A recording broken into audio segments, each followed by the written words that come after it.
Okay. Welcome. It's Tuesday, July 19th, 2024. I'm going to call this meeting to order at 4:30 p.m. We're going to be going into closed session.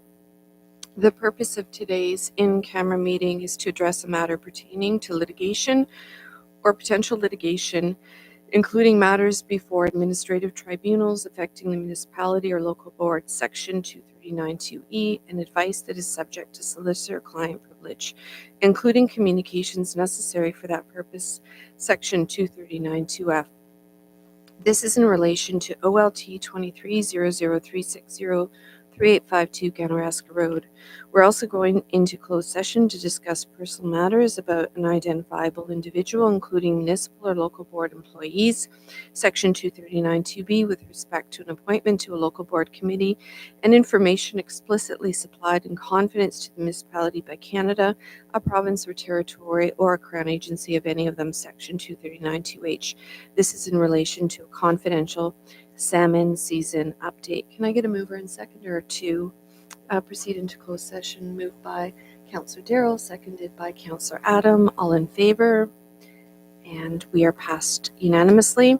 Staff is going to now stop the live feed, and I will provide a rise and report publicly when the public portion of our council meeting resumes later this evening.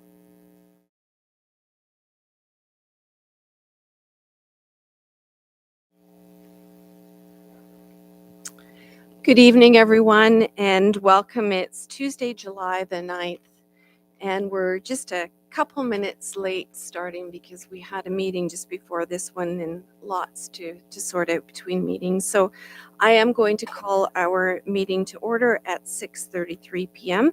We're going to start with a moment of silent reflection.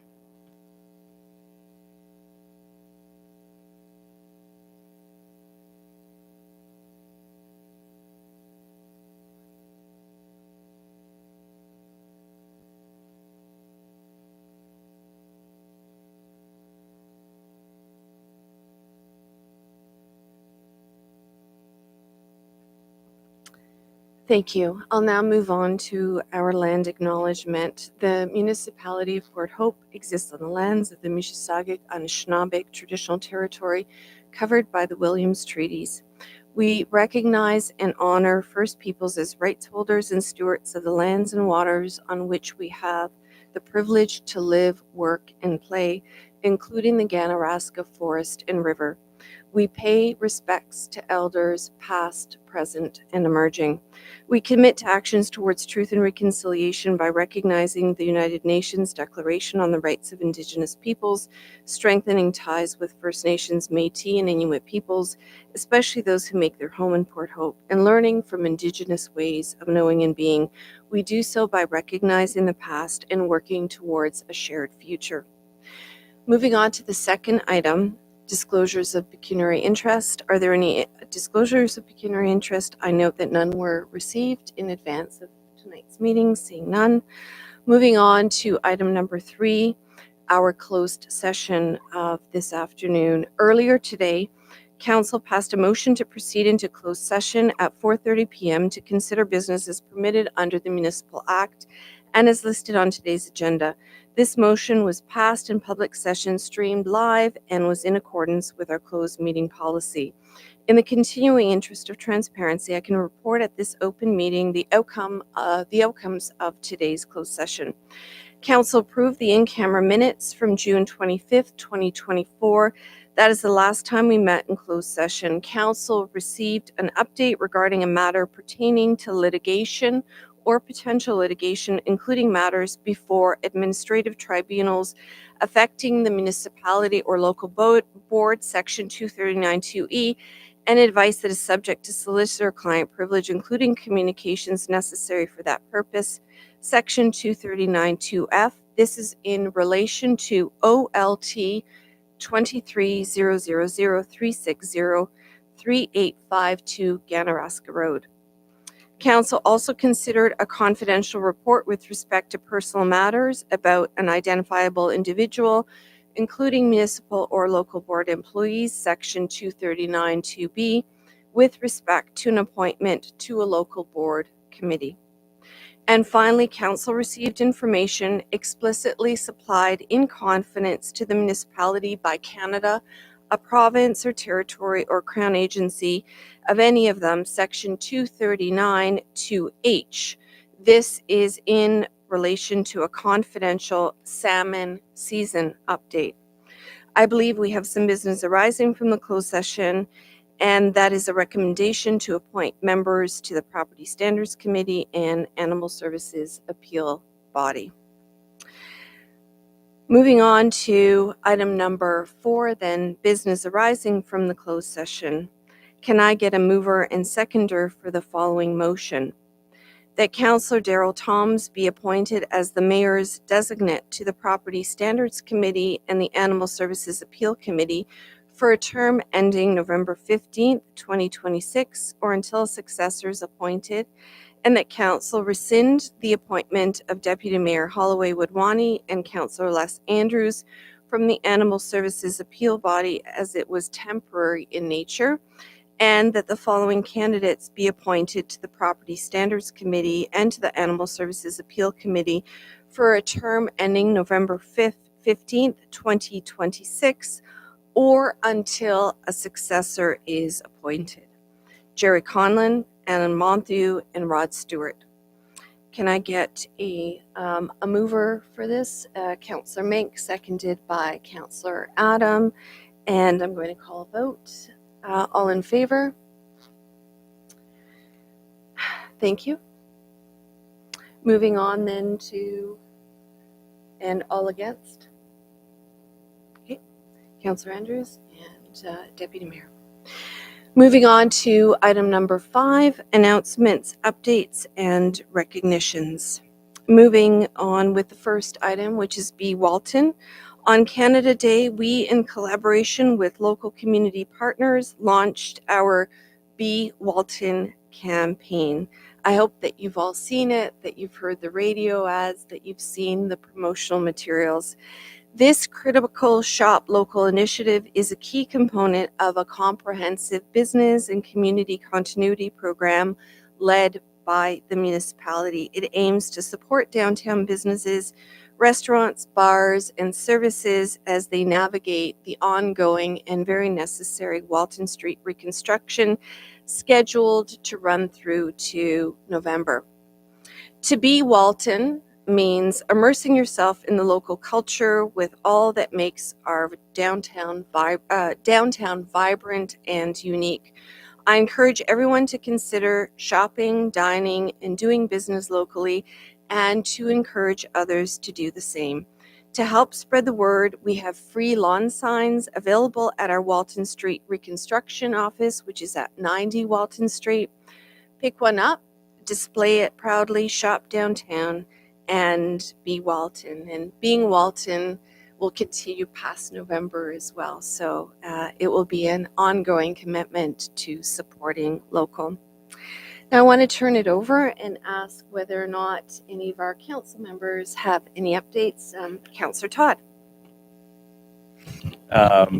Thanks very much. I just want to take a couple of minutes. I am the council representative on the HBIA board. So thank you for the Be Walton update, which has been really impactful to the downtown merchants. I just wanted to give a little bit more of an update as to what's been happening through the HBIA, because this is a team that's been very, very busy and very active behind the scenes. I think it's worth noting that the board is made up of 5 merchants who feel the same pinch as all the other merchants downtown. So these are volunteers, they're business owners. So not only are they running their businesses and doing their work, but they're also putting in 20, 30 hours a week on behalf of all the merchants in order to get some of these initiatives through. So just wanted to give a little bit of an update there. Things that are happening. So we do have some linger zones downtown. I would encourage everyone to visit those. These linger zones are at Lent Lane, Brogdon's Lane, Ontario Street, Riverwalk near Walton. There's going to be another one on John just behind the Walton Hotel soon. These are places where buskers are going to be. There's going to be activities, so we encourage you to come down weekends, enjoy the activity that happens there. In partnership with Critical Mass, we also have arts activation hubs So there's on Saturdays, there's art for all ages. There's stuff to do in Len Lane. Scavenger hunts. If you haven't been down to look at the windows, they've done a window display challenge, which actually started by one of our merchants where they actually set up their window display in a construction style. Another merchant picked that up. Another merchant picked that up. Now there's challenges. So these windows, I keep liking it to going to the Bay in Toronto during Christmas, and you see those window displays. I would have you come down, have a look at those because there's lots going on there. And of course, the Road to Cultivate, which has been a really great partner as well. Come Thursdays down to Memorial Park. You can listen to some great music as well. This is on Thursdays, so there's also a market with local vendors. And then the after parties goes into the bars and restaurants downtown. So there's lots going on. One other one I just wanted to bring to attention, we also just started the Shop, Dine, and Show in conjunction with the Capitol. So this is, if you go to the Capitol Theater's website, I think it's $70. You get a ticket to a show, you get a gift card to a restaurant, you get a gift card to a merchant. It's a great night out. So again, lots of things going on with the HBIA. And so kudos to them, and please make sure you take advantage of all these. You can look at their website or any of the partners as well. Thank you so much for that very wholesome update. And there are no issues with parking. Okay, moving on to any other updates that anybody would like to share at this point. Okay, so moving on to the next item, presentations. It's now time for presentations. We actually have 4 presentations this evening. So I will ask all the presenters to adhere to the 10-minute limit. And we're going to start with the first presentation, 6.1, Laura Donaldson, Aegis and MTO regarding update on the preliminary design and environmental assessment for the Highway 401 and County Road 28 interchange and Hamilton Road Bridge. So I welcome you to the podium, and just make sure the little button is pressed there, and we look forward to your presentation. Okay. Thank you. My name is Laura Donaldson. I'm here with Chris Teeple from the MTO to give the update on the preliminary design and environmental assessment, as you mentioned, for Highway 401 at the Canada Road 28 interchange in Hamilton Road. So on the screen here, you can see a description and a key map of the study area. So originally, this project started as one big project that also included Choate Road, Ganaraska River Bridge, and the Cranberry Road structure as well as 401 mainline. That study was then, it was broken into 2 studies. We had to advance the Ganaraska River Choate Road bridges due to condition. That project has gone ahead and gone into detailed design. We're here today to bring you up to date on the second part of the study, which I said is the future long-term improvements at the Canada Road 28, which is Ontario Street interchange. And the structural needs of that bridge and the adjacent one at Hamilton Road. So it's the 2 boxes in red on the screen.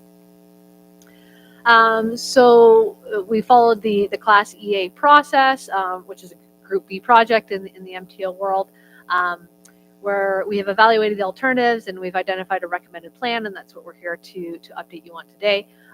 Next steps will be the completion of a transportation environmental study report, which will have a comment period, and then conclusion of the environmental assessment. We have done a bunch of consultation and engagement. You can see a bunch of agencies and groups listed here. I won't go through them all, but if you're interested, you can read off that list. So we started this project quite a while ago, back in 2020. As I said, we went on a bit of a pause when we had to prioritize the other portion of the project. Recently, we did the Municipal Advisory Committee meeting. So we met with a number of individuals from the various municipalities, emergency services, the GRCA, the list goes on, and presented this information to them. We're presenting this here to you for information today, and then the next step will be later this month. There'll be a public information center virtually for 30 days for the public to comment. We have done a number of environmental studies, both in the natural environment for fish and terrestrial. We've done a noise assessment, cultural heritage, archaeology, all of the standard ones expect. So this slide talks about the existing conditions at Ontario Street. So in a nutshell, we have some built heritage and cultural heritage resources on the north side due to historical farming. There's some archaeological resources in the northwest quadrant of the interchange, and then basically the land uses, as everyone knows, is predominantly commercial on the south side of the interchange. There's also a tributary to the Ganaraska River in the northwest quadrant that does not have fish habitat. Moving further east to the Hamilton Road existing conditions, it's a similar story. It's a stone's throw from Ontario Street, so agriculture on the north and commercial on the south. I'll now talk to you about the recommended plan. But before I do that, I'll just give you a little bit of information on the interchange types. So there's a number of different interchange types that we looked at, with the distinction being that a Parklow A type of interchange is the ones that have free flows of vehicles. An A type is preferred because it's all right-hand movements. A Parklow B type requires some left-hand turn movements. So from a traffic perspective, it's not quite as desirable. And that's just given to you just so you can understand what's coming next. So we started with over 30 options for the interchange. We shortlisted down to 4 after a technical evaluation, and then we did a further more detailed evaluation on these 4. The first 2 move the interchange over to Hamilton Road. The third alternative basically splits the difference between Hamilton Road and Ontario Street and looks at connecting it midway down to Croft Road. And the third option was a Parklow B type that kept the interchange on Ontario Street. So the recommended plan based on that multi-attribute assessment is to retain the interchange on Ontario Street, but change the interchange type into a Parklow B. So what's pushing this is that in the future, the operations, particularly on the south side, just don't work in long term with the traffic growth. So in terms of the proposed work here, Rose Glen Road would be realigned to connect into Phillips. You can see the line work on the screen there. There's also a bit of an inset image of what happens at Phillips Street. Phillips would be cul-de-saced as it approaches Ontario Street, and the reason for that is just the intersections are in too close of proximity to have the ramp terminal and another intersection so close. The advantages of this option is it did rank the highest. It retains the interchange on Ontario Street when obviously the connection to downtown Port Hope, minimizes the property impacts. There's also no emergency response time difference. It has the lowest construction cost. Downsides of this was that it's a Parklow B type, which means it's not the optimal traffic from a traffic perspective. And the McDonald's business loses some direct access to the interchange. There's obviously still access, it's just not quite as direct as it is today. This is the evaluation criteria that we went through. I'm not going to touch on it all. I tried to capture the high points on the previous slide, but if you're interested, it is available. For this recommended plan, we did look at the potential staging. And again, this is future. This is not a tomorrow thing. I'll talk to you in a second about timelines. But during the construction, we would expect some impacts to the traffic at Canada 28. So there would be some impacts to the on and off ramps because they need to be realigned and they overlap with the existing ones on the south side. Traffic on Ontario Street would be reduced to a single lane per direction during construction when the bridge is being replaced. And there would be short, like typical night closures of 401 when they're doing things like putting girders into place. Typically we have rolling closures during that time. Rolling closures means like the OPP slowed the traffic on 401 and traffic can divert if they feel necessary. The traffic would use the already pre-established emergency detour route, which uses Dale Road. This is an illustration of what the new bridge would look like at Ontario Street. So you can see the ability to accommodate the expansion of Highway 401 in the future below. And up top, we would retain the 2 lanes per direction on Ontario Street. There would also be a double left turn lane to the south ramp terminal for cars trying to head 401 eastbound. Similarly, at Hamilton, obviously there's no interchange here. We'd have a single lane per direction and a similar configuration below. A little bit shorter bridge because we don't have the ramp lanes going under the structure. This is the Hamilton Road evaluation criteria. Essentially, the two shortlisted options were replacing the bridge on the existing alignment. The only differentiating factor is whether the construction would be staged, or it would be staged being 2 stages with a single lane, or closed for the duration of construction. The recommended option is to close the bridge during construction because it does result in a shorter construction duration, and we can use accelerated strategies to reduce the duration of construction. So when Hamilton Road is being replaced, that structure, as I mentioned, traffic would be closed across the structure, and as you can see there in the green line work, traffic would use Telephone Road, Rose Glen, and Croft. There would also be some impacts on the north side of Highway 401 at the Telephone Road, Hamilton Road intersection, because the bridge is getting longer, which means it's going higher, and we have to tie in some of the grading work there. And similar to what I had mentioned earlier about the bridge work, there would be some impacts of on 401 traffic when we're doing things like demolition or placing new girders. So regarding the schedule, like I said, this is future long-term needs, and we've already gone to the first PIC, which presented the short list that I spoke to. The second PIC, which, as I said, later this month, is going to present the material that you see here today. The thing you're probably more interested in is the construction timing.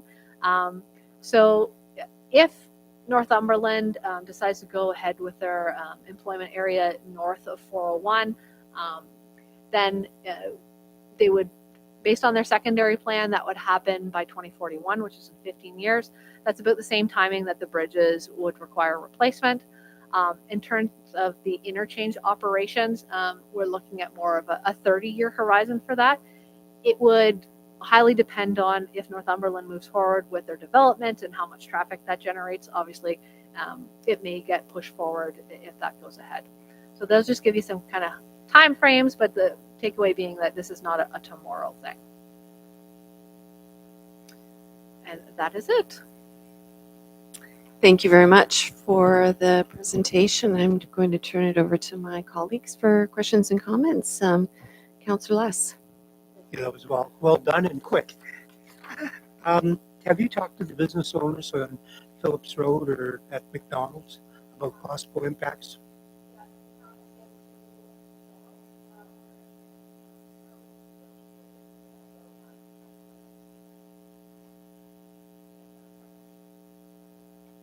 Okay, that's good.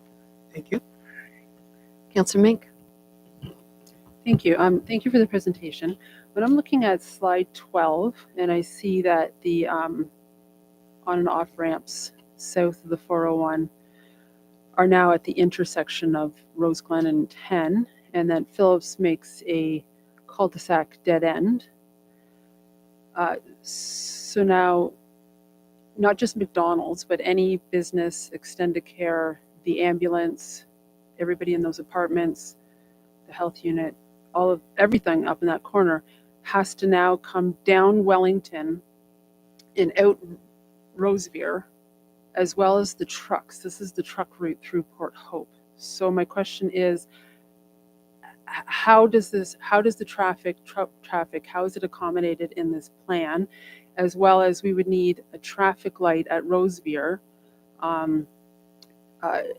Who's responsible for the traffic light, and have the residents of Rosevere been informed that their residential street will now be a primary road?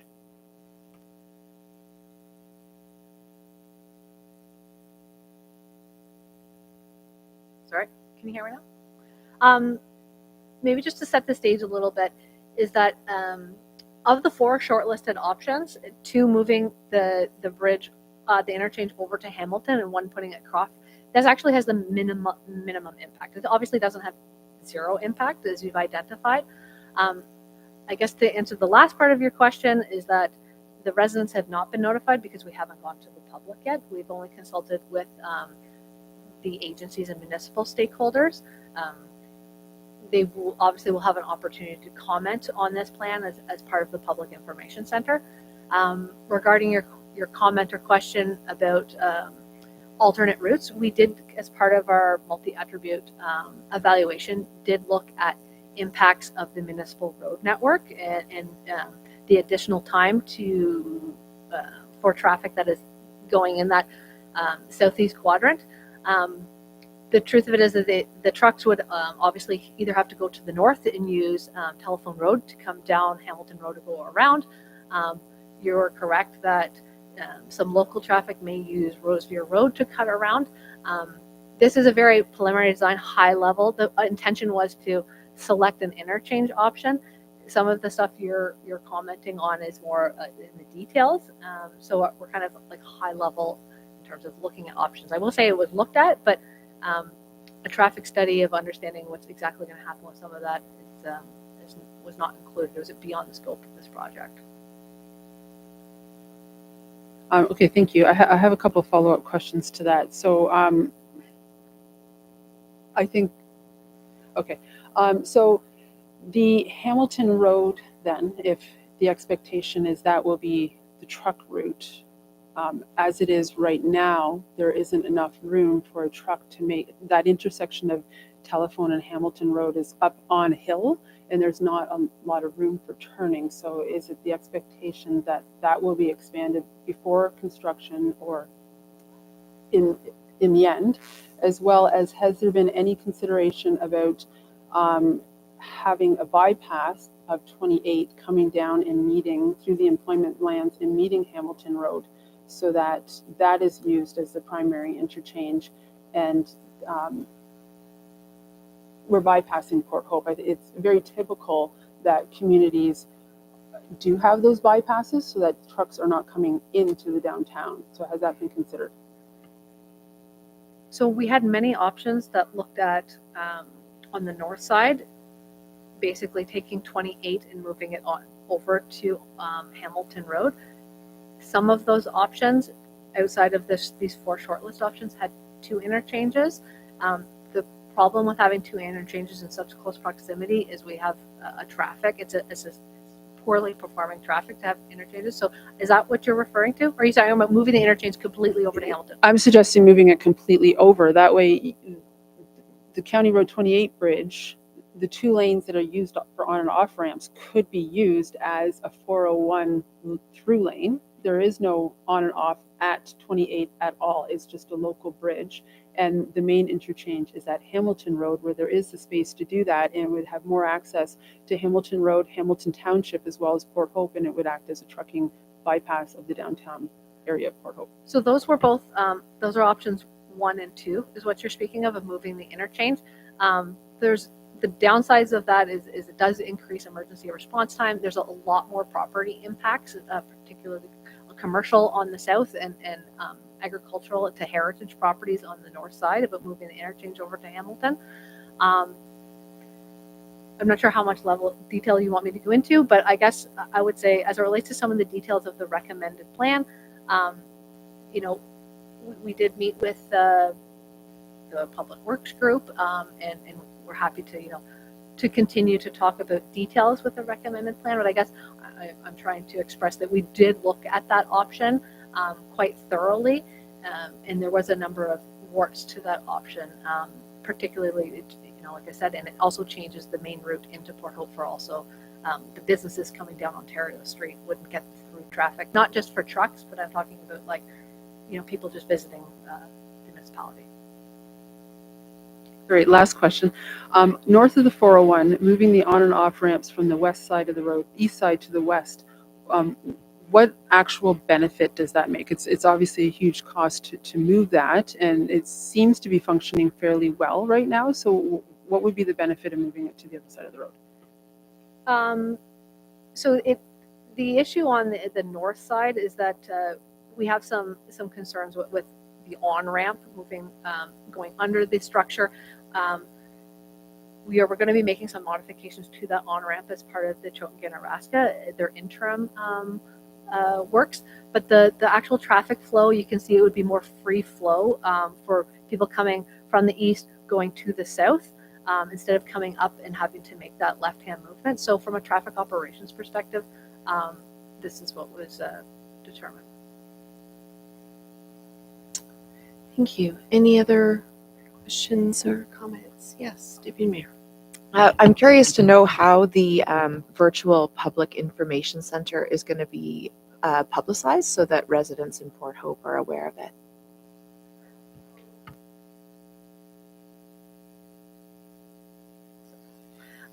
There'll be a notice in the newspaper. There's no newspaper.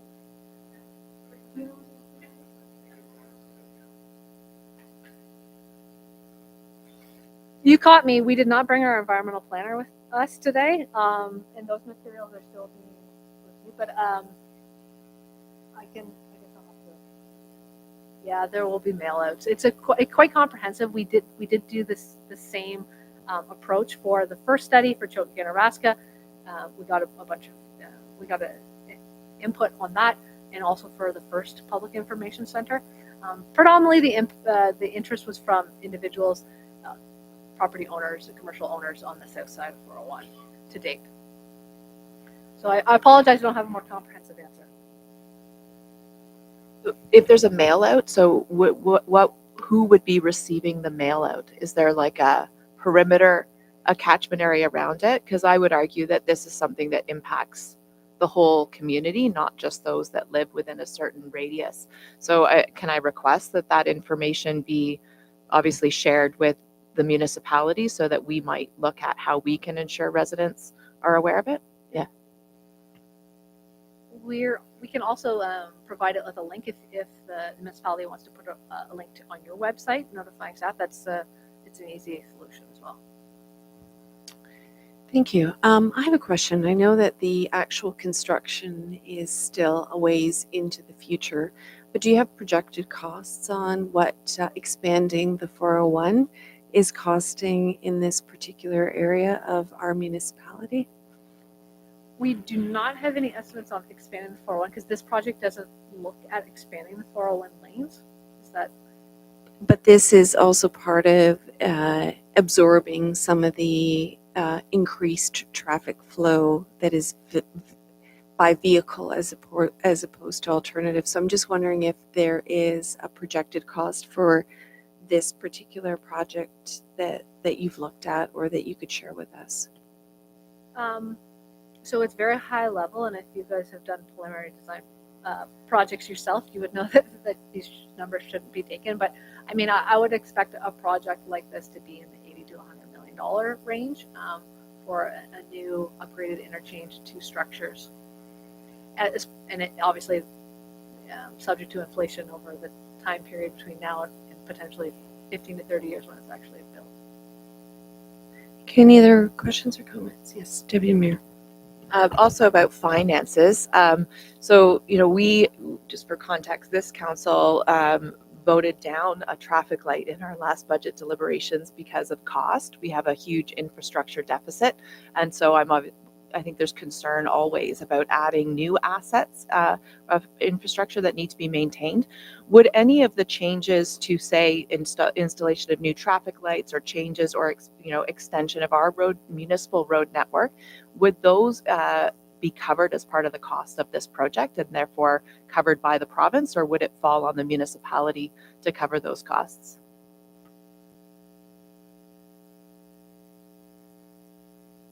Hi there, great question. So if we have any road networks that were affecting the municipality of Port Hope, there could be a cost sharing that happens. But I don't think we have any traffic signals that we need to do for this particular project. But that's something that we can work on while we do the detailed design, is any cost sharings that we need. And I'm just going to follow up with that to ask, the costs are upfront. We also have asset management, and it means that some of those things are going to require maintenance and replacement over time. So is that going to be incorporated in the design that you're proposing for the municipality? Well, we can definitely work with municipal staff on that when the time comes. The problem with this job or this project here is just it's so far out that it's hard to answer those, because if we're looking at a 30-year horizon. But typically in these types of projects, we would engage with the municipality at the MAC meetings, at the Municipal Advisory Committee meetings, where we would work with staff on those types of assets and financials. Thank you. Any other questions or comments from, yes, Councillor Les? Yeah, just a little bit of history. In 2002, when you put in the interchanges at the McDonald's, there was a discussion who was responsible for the light at Phillips Road and where the intersection was. Yeah. And it wasn't an MTO matter. It was a municipal matter, and the municipality said there had to be a light there. So then it was an argument between the franchisee and McDonald's as to who would foot the bill. So McDonald's. I think you've heard some of our questions and concerns. So thank you very much again for the presentation. So the recommended action is to receive the presentation for information. Would a member of council like to move to receive this? Councillor Les, can I get a seconder? Councillor Darrell, all in favor? And that is passed unanimously. So we're going to move on to the next presentation, 6.2.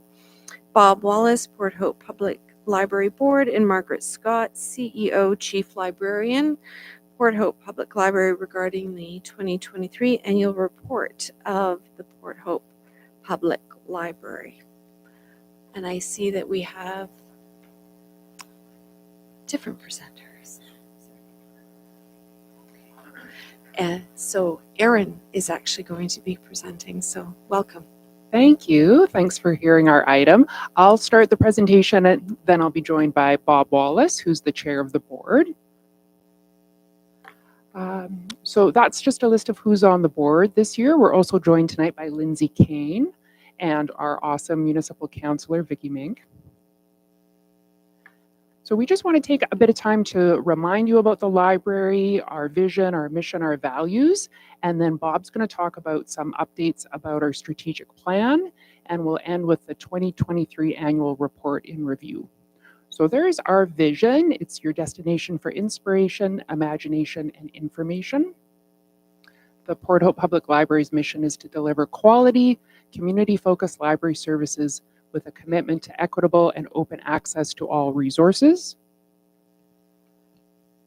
Our values are lifelong learning, freedom of information and expression, diversity, equity, and inclusion, community engagement, and innovation. So I'll just turn it over to Bob. Thank you. So what we did as a board, we looked at our strategic plan that we had in place and decided that we wanted to revise it, update it, make it new to match our term as well as council's term, our term as a board. So we divided our strategic plan is now in 4 pillars, if you will. And the first one is our goal is to increase our impact as a library in the community. And some of the things we're going to do in order to increase our impact is to continue and implement and maintain the innovative service delivery model. We're changing how we provide our services. We're changing how our library staff, the work that they do and their jobs. So we're changing that, but we're continue with that. We're going to review the hub operations. We have our library branch at the hub that's open some of the hours during the week. And prior to COVID, that was on our agenda to review the operation of the hub, and COVID put a wrinkle into how we could do that. So now we're back in somewhat normal situation. We're going to review the hub operation and with respect to our service delivery. And the third thing to increase our impact is we're going to look at the community space needs, including accommodation for study. We've got some new study areas. We've got Loyalist College coming into our community, and we're looking at how can we make best use of the space that we have for what our community needs. So that's our first goal, is to increase our impact. Second goal is achieve operational excellence and increase our ability to adapt. And what we're going to do there is we're going to put together a 4-year strategy on fundraising so that we can fundraise for the library in order to develop resources and things for the library. We're also going to design a comprehensive information technology blueprint for the library. And we're going to continue with the library accreditation process. There's a system out there where you have certain procedures and things like that in place to become an accredited library, and we're going to pursue that as our operational excellence and our ability to adapt. So that's the second goal, is our ability to adapt. The third goal is expand our reach, and we're going to do that by continuing to develop a relationship with Loyalist College. We've had some meetings already, and we will continue to have those meetings, probably starting again in the fall when school gets back into session. But we want to develop that relationship with Loyalist College. We're going to strengthen the Friends of the Library partnership. The Friends of the Library are a wonderful group of volunteers who provide us with input and also provide us with fundraising and information with regard to the library.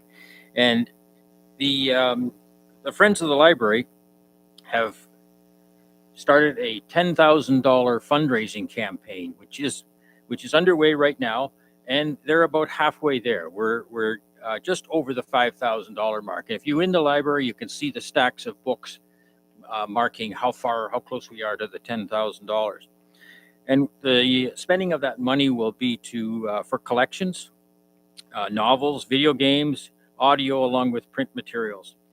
Maker boxes are going to be coming soon, and that has to do with child development, engaging games and toys, furniture, equipment, and shelving, and refresh the space. In particular, the children's area of the library is where this focus will be for this money. The Friends are always looking for new members, so if you're interested, please join us. And the upcoming trunk sale is September 21st in the library parking lot, where, again, we'll raise funds for the library. We're going to look at marketing and communication plans for the library, how we can get our message out there on what we offer. We have a lot of things that we offer. We're a downtown, you can see it right through the window there. We're a downtown public building that's open. We're a warming center. We're a cooling center. We're washrooms. We're a whole bunch of things in addition to library. We are computers. We are Wi-Fi. So there's lots of things that we want to tell the public that we're available and have in place. And the final goal is participant engagement, enhanced participant engagement. We're going to do that by surveying the community regarding their current use and future needs. What do you want out of your library? Enrich the resources and programming for specific user groups. That would be books, ebooks, different things like that. And we want to ensure diversity, equity, inclusion are reflected throughout the library community and at the forefront of all of our policies and practices. So those are our 4 main pillars that we've put together, and this is our strategic plan for 23-27, which matches our board term. So I'm going to turn it over to Aaron to talk about our annual report for 23. Thanks, Bob. So here's a nice brochure that the library staff did up. So just want to highlight, we have 2 locations. We've got the Mary J across the street, drop in, and we also have the Ward 2 location, the hub at Canton. Just want to point out that all of the programs at the library are free, and staff work hard to ensure that there are programs for everybody, from little babies to the oldest person in Port Hope. We've got a variety of things there. We have 2 different book clubs through the library, and we also provide support to 10 other community book clubs, homeschool group, meditation, family craft night, the very popular Corey Ping, which is the Coronation Street get-together. And Margaret and her staff have done a terrific job of getting together some great speakers. We have Tim Jeffries, the dinosaur guy, coming soon. So if your kids or you are into dinosaurs, please come check that out. The last slide here is 2023 by the numbers. I think these numbers are worth spending a bit of time on. Want to point out that there are over 13,000 people in the community with a library card, so that's pretty much everybody. We have over 50,000 physical items and over 123,000 electronic items. Last year, the physical items, 103,000 items circulated, and over 32,000 electronic items circulated. So ebooks got very popular during COVID, and those have hung on as one of our most popular items. The library has a number of computer terminals that people can book. So there were almost 4,000 bookings of the computers. And the final point I want to make here is that there were 345 programs offered by the library last year. Those were free, and over 4,000 people attended. So on the side there is a look at our financials, and we're happy to take any questions that people may have. Thank you very much for that presentation. I'll turn it over to folks for questions and comments. Councillor Glass. Just a quick question on for Bob. You say you would like to reevaluate your space requirements for study within the footprint you have now? Yes, within the footprint. How would you do that? And One of the things we're looking at, just a simple thing, is we've rearranged upstairs and put some new study desks in. We're also looking at the front circulation desks, how massive it is in the front when you're greeted in the library. So is that the best way to handle circulation? So things like that. okay, thanks, Bob. Thank you. I have a couple of questions. You had mentioned that you had some initial conversations with Loyalist College to see how you can build on those potential relationships. I'm also wondering how the library may or may not be affected or enter into conversations given the new childcare that is being planned for that space. And also, I know that you had mentioned that you're more than just the books in the space there, but you're actually part of the hub. And as part of the strategic planning, are you also thinking about the place of the library within the larger hub there as a space, and what that relationship might look like over the longer term in terms of addressing community needs? I think I'll get Margaret to help me a little bit here, but yes, the hub is an important aspect that we want to evaluate in the use of the hub, and the new child care center that will be out there will have an impact certainly on that. But we want to talk to our community, our particular Ward 2, and see what's the best way to serve the Ward 2 residents with library needs.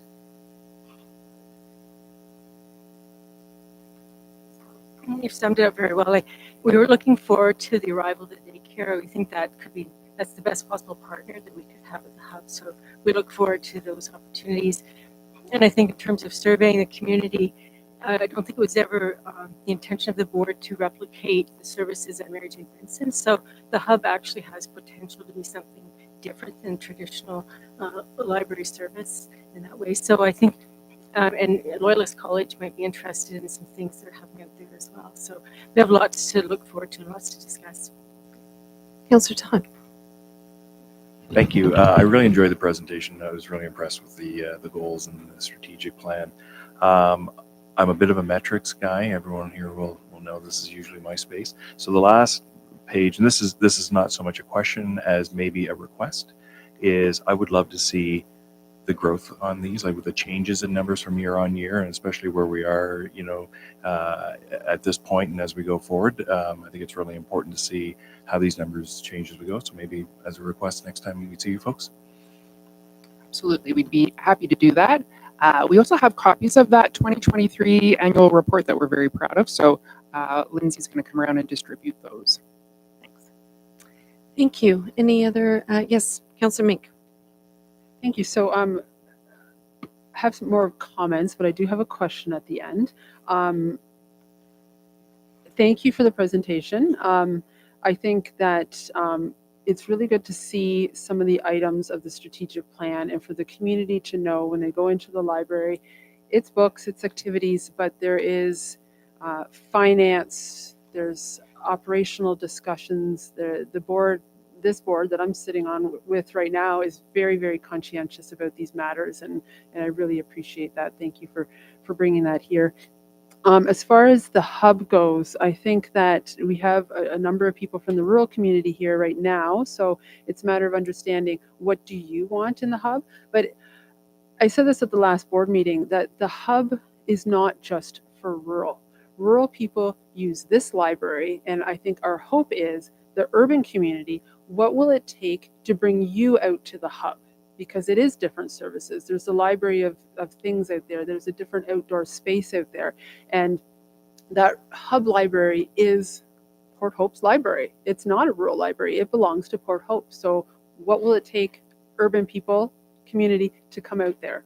And I think we need to really strategize on how to survey the community in that regards. And the last question that I have is, what is the benefit? I'm going to put you on the spot. What is the benefit of getting an accreditation? Great question. Margaret, do you want to take this one? It's in Ontario, we have a process in place that's voluntary, and libraries can agree to follow the process, which can take a couple of years. And accreditation is granted by the Ontario Public Library Guidelines Monitoring and Accreditation Council. And so when a library decides they want to go for accreditation, then they're looking at every part of their operation.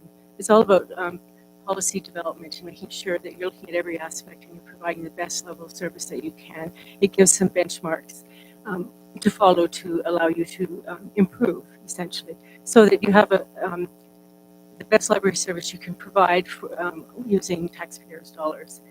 And it covers everything from governance, planning, policy, partnerships, facilities, HR collection. So you're taking an inside look about your operation and wanting to make it reach certain standards. And the other piece to this is that the idea, anyone who's using a library across Ontario should expect the same or a relatively similar level of service. So accreditation guarantees that that would be the case. Deputy Mayor. I think it's possibly a hybrid comment question. I really appreciate everything that you've presented.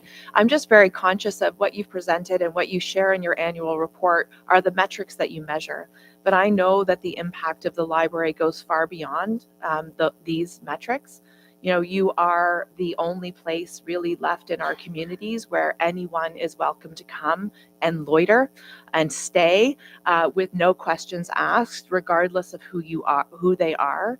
You are the only place where community is still welcome to gather with no expectation of paying any money for anything, even a cup of coffee. And I know that you provide a lot of support to some of our more vulnerable residents. And referrals and, you know, calling them cabs, things like that, that doesn't get measured. I also know that the library plays an important role in information sharing to other visitors to our communities, especially in the absence right now of the Tourist Information Center. So I just want to acknowledge and let you know that that is seen by me and I'm sure other members of this council and members of the community and is valued.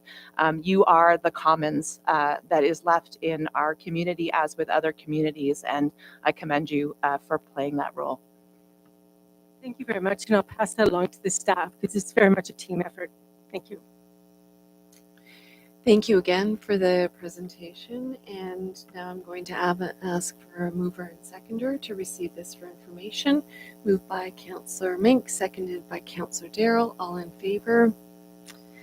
Thank you very much.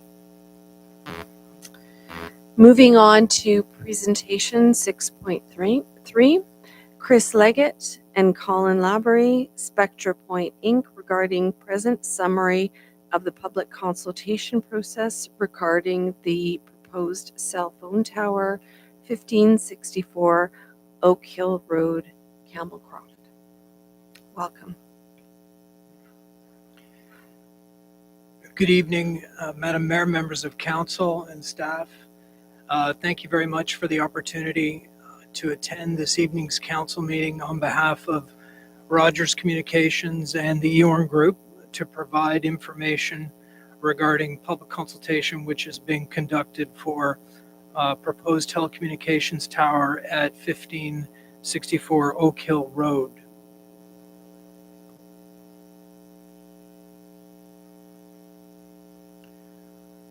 So today's presentation, as I mentioned, we'll touch on the requirements for the site, discuss public consultation, and finish with the discussion about the proposed structure type itself.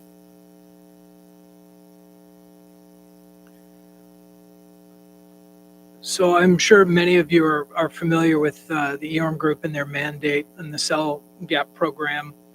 The aim is to significantly improve access to broadband, wireless mobile portable coverage, as well as internet access to Eastern Ontario, particularly in areas that are underdeveloped with telecommunications infrastructure. Benchmark levels of service that are outlined in their goals are 99% coverage for voice calls, 95% coverage for basic internet access, and 85% coverage that supports high definition quality services. This particular site, which has a code C8726, is designed to provide infill coverage and improve capacity along Ganaraska Road and to the north of Ganaraska Road, touching up towards the Ganaraska Forest, and then south, as shown on some coverage maps that I will display in the presentation. So public consultation for this project began in early January. A typical public consultation would last typically for maybe 6 or 7 weeks. As a result of a large volume of inquiry from the public, staff requested that we conduct a public consultation information open house session, which strictly wasn't required in the policy, but we were pleased to do that. And so that session was held on February the 8th. It was very well attended. There were many people there. Many people, expressed concerns about the project and were opposed to it. There were a number there that supported it as well. But it was very well attended, and a great number of people expressed concerns about the project. I would say also that there were quite a number of folks there that were not satisfied with the first information session that was held. As a result, we agreed to hold a second public consultation information session, which was held on April the 10th, I believe. And so, public consultation was extended for quite a period of time as a result of those 2 information sessions. Unfortunately, along the way, we discovered that a member of our staff, Spectra Point staff, had neglected to respond to all of the inquiries from the public. And that gentleman was removed from the project and is no longer working with us. We assigned the project to complete public consultation to a member of our staff, Saja, who's a land planner and very experienced at this. And so public consultation had to be further extended for us to properly and thoroughly respond to all the inquiries that have been received. And then, of course, after that, we had to provide the public with the required 21 days to respond to the responses that we provided. And so we did that. The formal public consultation period was closed approximately 10 days ago. However, We remain available and will continue to respond to inquiries from the public, members of staff, of course, and council in regards to this proposed facility. So next steps for the project. Now that public consultation is complete, we have prepared a comprehensive report that has two parts. There is a sort of a chart that outlines on the x-axis all of the inquiries that we'd received from the public. There are 16 at least or more.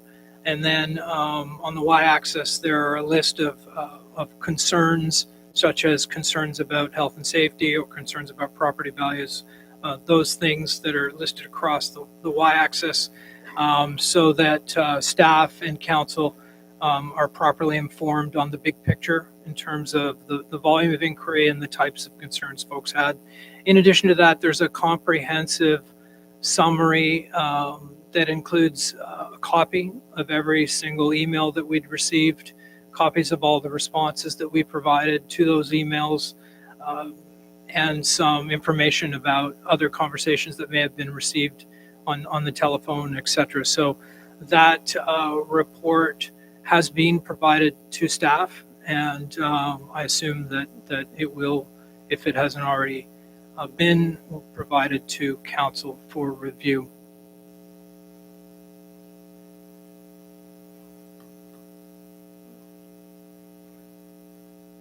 So there were 2 or 3 primary questions that kept coming up by the public that I wanted to just touch on briefly this evening. One of the main questions was that for us to justify why the tower is deployed inside the Oak Ridges Moraine Core area. And of course, the Oak Ridges Moraine Conservation Plan Regulation Part 4 and Section 41 set out a definition for permitted infrastructure. Towers are permitted provided that the applicant demonstrates that there's no reasonable alternatives, provided that the applicant completes an agricultural impact assessment as part of a natural heritage assessment, and that the project will not include a highway interchange or railway station, and that the project is located as close to the edges of the core area as possible. So, there's been quite a bit of question and concern about why it has to be in the core area of the Oak Ridges Moraine, and so I would just like to briefly address that this evening. So this is a map of the area, and you can see towards the top of the map there is a call out that points towards an area in an open field. That is the approximate location for the proposed tower facility. The orange areas are regulated and environmentally protected areas in the Ganaraska Conservation. And the red line that you see just south of Oak Hill Road is an approximate depiction of the southern boundary of the core area of the Oak Ridges Moraine. And so, the core area extends quite a distance to the north beyond, in fact, the coverage area that's proposed for this tower facility. But I just wanted to point out that we are relatively close to the edge of the core area. To the south of the core area, you'll see there's a significant swath of environmentally protected area. It's the Ganaraska watershed. There are significant wet areas. It's forested, and those areas are not suitable for a tower facility. So obviously to move outside of the core area and south of that red line, we would of course need to find a willing landlord, which I don't believe there are any along the south side of Oak Hill Road there. But if we didn't find any there, we'd have to continue further south down towards Ganaraska Road to get to the south side of the environmentally protected area. So this just gives you a snapshot of the area and what some of the environmentally sensitive features are and where the boundary line is. You can see that our site is in an open field. It's well removed from environmentally sensitive features. We did consult with the Conservation Authority, and they indicated that we were not in the regulated area and that there was no permit required. And because we're in an open field there's no tree removal also required for this particular location. So this is a map that shows the search area that the engineers provided with us to work with. And this is not a traditional search area for a 90-meter guide tower. Traditionally, a search area for a 90-meter guide tower would be larger than this. And when we received this search area, we did what we always do, which is to create a comprehensive report that shows all the properties in the area, that shows all of the municipal land use regulations and mapping.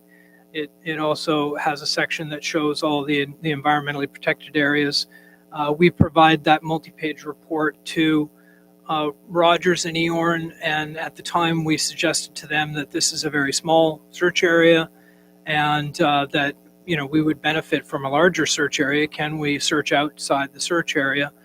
And at that time, the engineer's response was that, the search area was small for, I guess, two primary reasons. One is the significant change in topography in this area. So if you go, the elevation at the tower is roughly 265 meters above sea level. So if you go north to Line Road 10, it goes up to 300 meters. If you go north of that to Carmel Line, it goes up to 350 meters. If you go south of Line Road 10 to Oak Hill Road, it drops down to 265 meters. And at Ganaraska Road, it's 190 meters. So the elevation changes drastically in this area. And that's one of the reasons why the site had to be contained in that small area. The second reason is the close proximity to surrounding other telecommunications facilities, which you'll see on the next map. So I'm just going to jump in. That was Absolutely. the bell. So Okay. you're going to have to wrap up the presentation. okay. Okay. Thank you. If I may, the next two maps are critical, so I'll just take another minute to just briefly explain these. This is a map that shows the existing area without the proposed facility. Inside the dark blue areas are existing tower facilities or ones that will be built in the near future. This is a map that shows what the service will look like when this particular facility is deployed. So dark blue is and burgundy or benchmark, light blue is in building coverage, and the green areas are in car, and anything less than that is on street performance or no coverage at all. So you can see that this particular site is in close proximity to a number of other sites. So it is surrounded by other sites, and so that's another reason why the search area is small. There was concern about impact to wildlife. We are going to conduct a natural heritage assessment and an archaeological assessment. The results of those studies will be provided to the Indigenous community and staff and council to review. Any impacts that are discovered will be addressed and mitigated for. The last thing was the structure type. There was significant concerns about the visual impact of a 90-meter tower and lighting. We've agreed, and Rogers and Eorn have agreed to reduce this tower from a 90-meter guide tower to a 60-meter self-support tower. So this is a photo sim of a 90-meter guide tower at the location. And this is a photo sim of a 60-meter self-support. So it's a significant reduction in impact visually and in height. And so we wanted to share that with you. All this information has been made available to staff, and I'm available for your questions. Apologize for the extra time. Thank you very much for that presentation. I'm going to turn it over now to colleagues for any questions to the presenter. Yes, Councillor Adam. Thank you. And I know you touched on this briefly, but I just want to make sure that I did get it right, that because you did make that commitment to get back to all the residents on all their questions, and 100% everything was covered, and you did fulfill that commitment. Thank you, Councillor. Yes, to the best of our understanding, we have replied. If we haven't replied, I would encourage members of the public to reach out to us, and we'd be happy to continue to reply to their questions.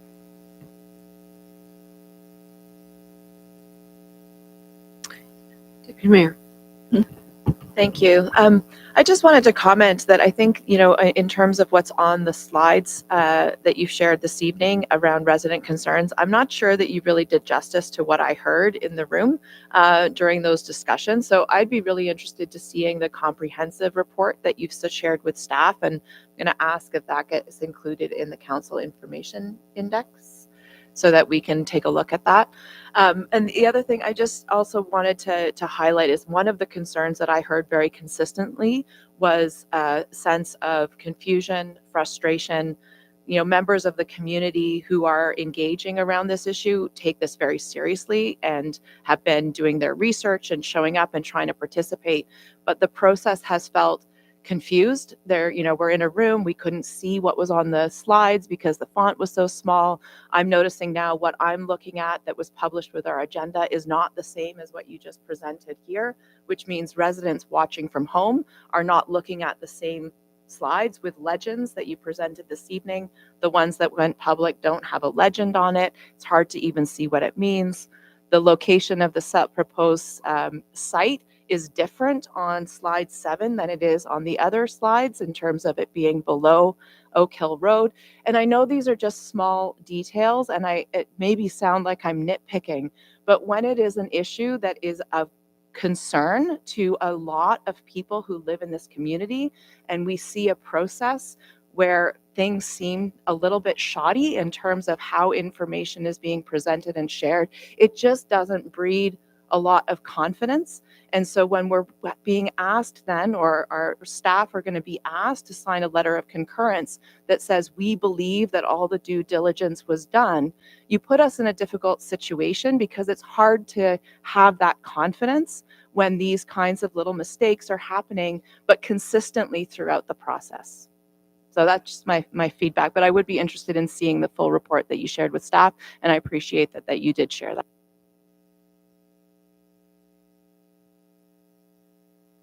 Any other questions or comments? Yes, Councillor Mink.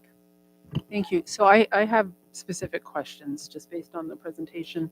They're very specific. That search area map that you showed us, what did that red mean? I understand the green boundary was the area you had to search in, but what is all that red? Thank you for your question, Councillor. The red represents what's referred to as bin coverage areas. And most search maps that we receive from Rogers don't include this information for whatever reason. I mean, they have multiple engineers, so some of them, take a screen capture of a map and provide a search map that does have this information on it. But it is, they represent proposed coverage areas in the entire EORN program. So the information is not very informative when you're zoomed this far in, but when you're zoomed out and you're looking at, a 100-kilometer wide area, it is much more informative in terms of the areas that EORN is trying to provide enhanced coverage. Okay, thank you. And to the Deputy Mayor's point, the coverage maps, could we get a copy of that so we could post it?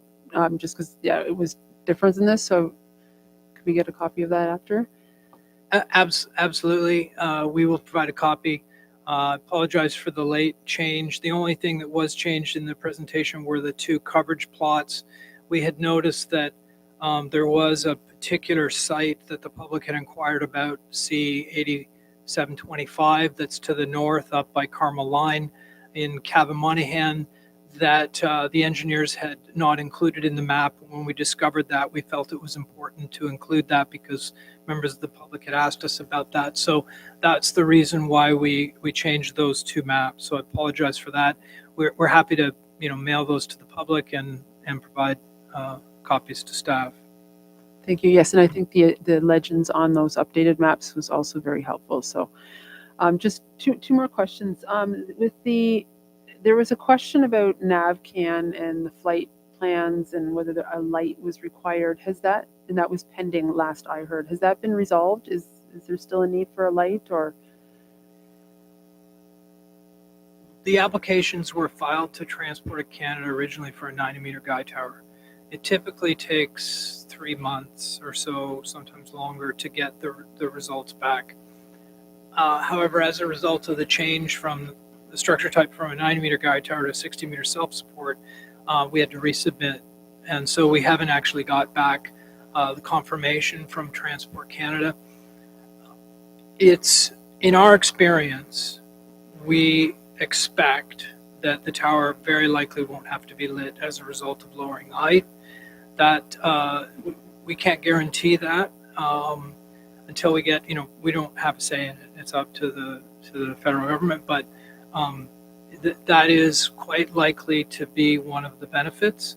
However, Rogers also has undertaken that if a light has to be installed, there will be shielding put under the light that deflects the light away from the ground in the immediate area of the tower facility, so it disperses it at a greater distance to help mitigate. But it's, in our opinion, it's quite likely no light will be required as a result of changing the structure type. Thank you. And then my last question is, and maybe you can't answer this, but just in general, learning from this process and knowing we have other significant gaps in the municipality. So for example, I had a resident from this area phone me at my house and I didn't receive the call because I have no coverage at all at my house. So the question is, and I've looked at maps from other providers out there and it is a gray area. So moving forward, how can we better fine tune this process so that other areas of the community, when we get to them, we won't have these challenges? Has there been a better plan for that? Thanks for that question. What I would say is that Rogers and the other carriers, from time to time, we'll consult with municipalities and we'll share their long-term plans with them. I know that Rogers would certainly be pleased to do that for you. I suspect, and that some of the other carriers would as well. And so, we provide this service to all of the carriers in Canada. So we'd certainly be happy to facilitate connecting staff with the correct people at some of the other carriers other than Rogers. But I can tell you that Rogers would certainly be happy to provide information to staff and council about existing coverage, future planned deployment of additional facilities, and try to be responsive to your inquiries for regarding areas that might fall in the gaps that are not planned for the future. So, through council to staff, please direct your inquiries, and we'll do our best to engage with you. Thank you. I hope that can be a commitment from your side for that information. Any other questions or comments from around the table? Okay, then I'd like a mover and seconder to receive this presentation for information. Moved by Councillor Adam, seconded by Councillor Mink. All in favor? Thank you very much. Cognizant of the time and also aware of how much more we've got to get through tonight's agenda. So we are going to take a brief 7-minute recess at this point and come back and continue on with the presentations. So moving on to presentation 6.4, Laura Nister regarding Port Hope air quality concerns raising from ESCO, rising, it should be from ESCO emissions. Hello. You have to bear with me. I've not done this before, so if I seem a bit nervous. Thank you for being here, and thank you to speaking to this very, very important issue. So just take your time. Appreciate it. Thank you. So I'm a resident of Port Hope.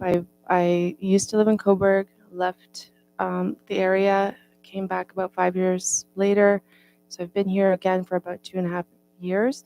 I love this area, and that's one of the reasons why my family and I have moved back. So I am a resident of I just live about 5 to 10 minutes down the road. And we live on just a very pleasant street. And in the summer, I find that, we open our windows and this smell just comes into the house. The smell sometimes is so thick that it will burn my throat. My son calls it, he says it smells like burning tires. I think it smells like exhaust from a vehicle. And sometimes we're shutting our windows and trying to circulate the air, but that air is just being circulated. It's the same air that's already in the home. So I started to look into this last October, and I was told that the town is the emissions that Port Hope generates is under Port Hope Council, and that the air quality is monitored by the Ministry of the Environment. So I couldn't really do anything about it at the time, and then winter came around, and then come spring, now we're opening our windows again, and then we found it really like it was too much this year. So so I started to look into it a little bit more, and then I found that that after contacting Port Hope herself, I was advised to call and contact the Ministry of the Environment, in which at that point I got a bit more information. So Melissa Grieger, who was the representative there at the Ministry of Environment, she was extremely helpful. She had said to follow up, that she was going to follow up with the facility to do a brief inspection, and that the Ministry of Environment confirmed through the inspection that the smell was emitted from the ESCO facility and is due to the opening of the garage doors for ventilation. So that's at the facility itself. So if it's just them raising the garage doors and it's filling up our entire neighborhood, my concern is if I'm smelling it in my home and they're smelling it and it's too much and they have to open up to ventilate their facility. I mean, to me, it doesn't seem like something that strong could potentially be safe. And so I want to understand, just because the levels of the thick smoke and the odor that fills the home, it burns the nostrils, it hurts the throat. Anyway, I just think that it's a health concern there. And the other point that made me think of is that if Port Hope is working on soil contamination cleanup, we can also address the air quality as well. So, I mean, the note here that I wrote to myself is that there's no guarantee that what is being pumped into the air is safe, and if it's just because it's been like this for years. So, from what I understand, there was some type of regulation set years ago, and the current levels are being monitored against that level. So if there are any new testing or emissions testing, or maybe some emissions capture that maybe we can talk about or work together, I think that the residents of this town would really appreciate that, because I'm sure I'm not the only one. And I haven't brought anyone else here with me, but if you guys live in this neighborhood, I'm sure you know the smell that I'm talking about. And I'm also concerned about the individuals at the plant. Obviously, they need ventilation. So that's why I'm here. Thank you very much for coming and speaking to us on this, and thank you for bringing it to my attention as well. So I'd like to just share with yourself and the public some of the things that I've been working on this file, which I think build on some of your efforts as well, but also to give you a sense in the public what might be the next steps here, just to assure everyone that we are looking into this and that we do take this concern very, very seriously. So if you could just bear with me, I'm going to give you a little bit of a update on what's been happening on this file. So the ministry conducted, and when I talk about the ministry here, I'm talking about MECP. The ministry conducted an air inspection on the plant in February of 2023. At that point, the facility was found to be in compliance with the ministry's requirements during the inspection, but numerous odor complaints were received by the ministry between March and May of 2024. Ministry staff conducted a site visit June 3rd, 2024. Minor non-compliances were noted during the site visit that were immediately corrected by the facility. I've asked for more information about what those non-compliances were. During the site visit, ministry staff did note odors on the site, but were unable to determine or confirm off-site odors from the facility, so those going beyond the actual facility. No additional odor complaints have been received since that time, but the ministry has committed to conducting additional site visits during times where atmospheric conditions may result in off-site odors. I want to still determine what that looks like, how they determine when is the optimum time for health and CO. Dr. Natalie Bocking, Bernie Meyer, who is one of the environmental officers for the health unit. They are very well aware of the concerns. They will be monitoring and working closely with MECP.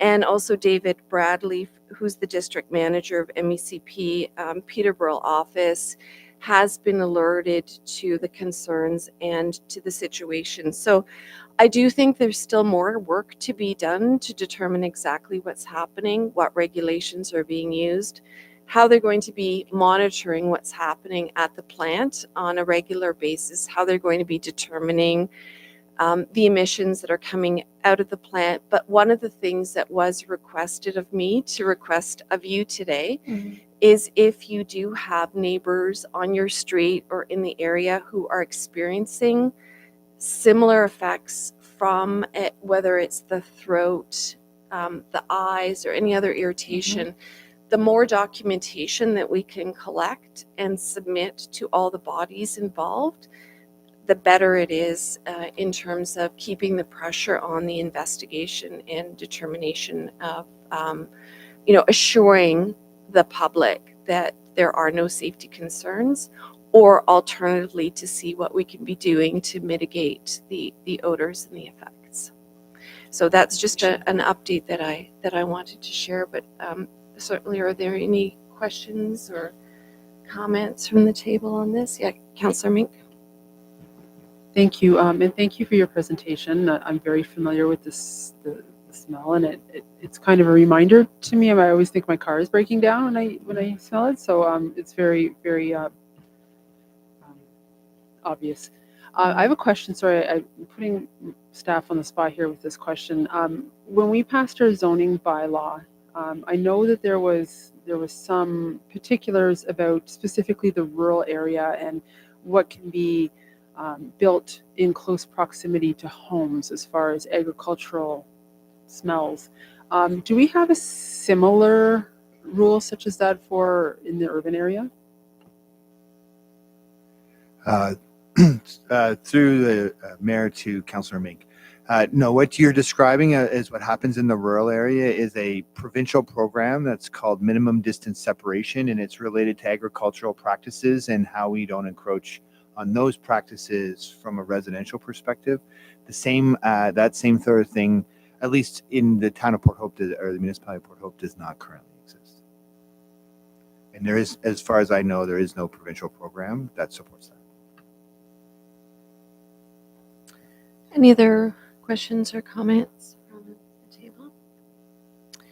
Thank you again for coming forward, and certainly it's on our radar, and we'll continue to provide updates and to give public fulsome reporting back on all the activities from those efforts from the health unit as well as from MECP. I appreciate it. Thank you. Thank you. Okay, can I get a mover and seconder for this? Moved by Councillor Less, seconder by Councillor Todd. All in favor of receiving this for information? Passed unanimously. We'll move on now to deputations, item number 7. It's now time for deputations from members of the public. Remember, deputations may only be made on a matter that is on the council agenda. Our community members are always encouraged to actively participate in our democratic process by making deputations. This method gives everyone an opportunity to express their opinions and their concerns, or to make suggestions on topics that are on the council's agenda. In accordance with the procedural bylaw, in order to provide a deputation to council, you must register in advance. You can register up to 1 day before the meeting, and you can always visit our municipal website for complete registration details or to contact our clerk for more support. So tonight, we do have 2 deputations. 7.1 is our first deputation. Tracy Patterson regarding item 6.3. Presentation from Spectra Point Inc. regarding development of cell phone tower at 1564 Oak Hill Road, Campbellcroft. And I welcome Mrs. Patterson to the podium and remind her that she's got 5 minutes for the deputation to council. Welcome. Thank you. Thank you, Mayor, and thank you, Council, for having me here. So what I would like to do first is provide a bit of context, and then I want to speak specifically to the process that Eorn, Rogers, and Spectra Point have followed to date. So let me start by saying that we fully support connectivity. So this is not a challenge to that issue whatsoever. That's okay. I can speak fast, but I can't speak that fast. No worries, we're good. Okay, so and then like I said, I want to speak to that process, but I want to just provide some context. First of all, the area that we're talking about is protected by the Ontario Oak Ridges Moraine Protection Act, and it's protected by that because it's considered what is called a natural core area. So that natural core area means that it is the most ecologically significant, but equally it is most hydrologically significant part of the moraine. And this is because it contains the highest concentration of natural features. It's in the heart of the hydrologic or headwaters of the Oak Ridges Moraine. So that's actually like a giant sponge that filters that water and takes that water and moves it into the aquifer below. And there are literally thousands of constituents who rely on that groundwater in this area, as well as the entire farming community. And I think that cannot be overstated. Also, this proposed site is a dark sky area. So the indication was that the tower is only going to be at 60 meters as opposed to the original 90 meters. But please understand that they are allowed to increase the height of that tower by 30%. The other thing to recognize is if you go down what's on Highway 9? Ganaraska Road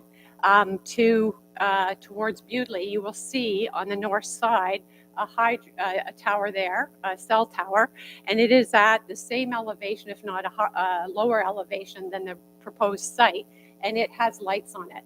And that's why they picked, one of the reasons they picked the sites is because it's at a high altitude. So for this individual to indicate that there will be no light or likely no light required is a gross overstatement. But that's only the beginning of what's happened in this process. So, so I wanted to speak quickly to the dark sky area. As you might understand, that area is protected because it is in immediate proximity to migratory birds and resident bird populations, as well as pollinating insects.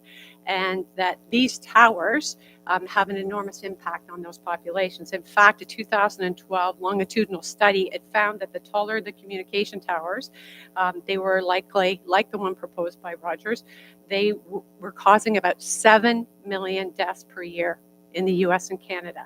97% of these bird deaths were at-risk songbirds, and that's about 6.8 million songbirds. So understand that this is a significant impact for our dark sky area, and this is a migratory route for birds because of the Ganaraska forest and because of the headwaters and the surface waters. So all species are affected by light, but fish are impacted as much by light as birds are. And in fact, there is a 2019 study that found that numerous aquatic fish species, particularly freshwater fish species, fail to produce viable eggs. And in some cases with these freshwater species, 100% of the eggs fail to hatch when they're exposed to light. And it's because the light changes the breeding times. So that's a context. Now in terms of what has happened here. The Oak Ridges Moraine Protection Act, it covers this area. And the Act stipulates that absolutely all alternatives to siting on the Oak Ridges Moraine should be explored before a siting of any project on the moraine. And that is enshrined in Port Hope's official plan. The Canadian Environmental Assessment Act and the technical requirements and guidance under that act, which apply specifically to cellular towers, they set out specific timelines and requirements for infrastructure development, including a site selection process. So I was really thrilled to see the MTO person here. Did you see how detailed their site selection, how their site assessment criteria are? And that's with the specific sites in mind. It's detailed. They don't even, if you don't have a site, you have to go through a whole site selection process and identify one, alternatives to the option being proposed, which they had done, and two, alternative sites, which they had done. This group didn't do any of this. So you have to establish the need for the project. You have to establish the purpose for the project. You have to assess alternatives to the project, and you have to follow site-specific selection assessments that have to be done. So there's a whole set of selection criteria to pick a site. And most often, anything governed by legislation like the Oak Ridges Moraine Act, where you have environmentally, ecologically significant areas, is excluded. So under that federal EA Act, they, as I said, they have to look at alternatives. But in terms of cellular towers, that would mean they would look at other options. And if you'll notice, below the Oak Hill Road, right, there's a whole hydro corridor that runs all the way along there, and they haven't even considered that. And if you look at municipal policies, they'll often say site cellular towers in proximity to other infrastructure or in commercial areas. Both of those things have been ignored. They haven't considered putting it on top of a building like the Ganaraska Conservation Authority's building. They haven't considered any other possible sites. So they also have to look at all of these alternatives, and they have to have a participatory process. And that means they have to consider others' views, have a full consultation process, as he alluded to, but not as clearly as what happened. That was, that consultation process was atrocious. And I have worked in water resource management and integrated water management for 20 years. I've been involved in multiple environmental assessments and consultation processes, and they are organized. We receive input, we explain the entire process like MTO has done, and we take them through the site selection process, and we garner feedback in that process, and we incorporate that feedback into our final decision. None of that was done. So I wanted to just quickly cover what has happened. So at the two sessions, which were held on February 8th and February 10th, Rogers, Spectra Point, etc., showed EORN showed no examination of alternatives. In other words, expanded fiber networks, the use of other existing towers, etc. When asked about that, we were never given a clear answer as to why no other examination of alternatives was undertaken. They presented only one possible site, including a site plan survey, which I will speak to in a second. And then at the April 10th session, because the first one was such a boondoggle, the Spectra Point reps said that they had undertaken a natural heritage study. When we asked them about the study, they said that they could not provide a copy because they had not completed it yet. And then the representative added that, and I quote, "These things cost a lot of money." The representatives stated they did not know the site was located in the natural core area of the moraine and were evidently unaware of its significance. They presented only one site, and I will speak to that in a minute, and a site plan survey. And unbelievably, 3/4 of the way through the meeting, the April 10th session, they did a complete 180 and they reversed everything that they had said and presented about that one site and that tower for that one site, and said that they were in the middle of a site selection process, which you can understand if you're presenting only one site, you're talking about the site, you're showing pictures of the site, and then they realized they were boxed into a corner and said, oh no, we're still doing a site selection process. So, and what I wanted to show you as proof that that had not happened was, and I will gladly submit this, this is from Rogers. This is their site.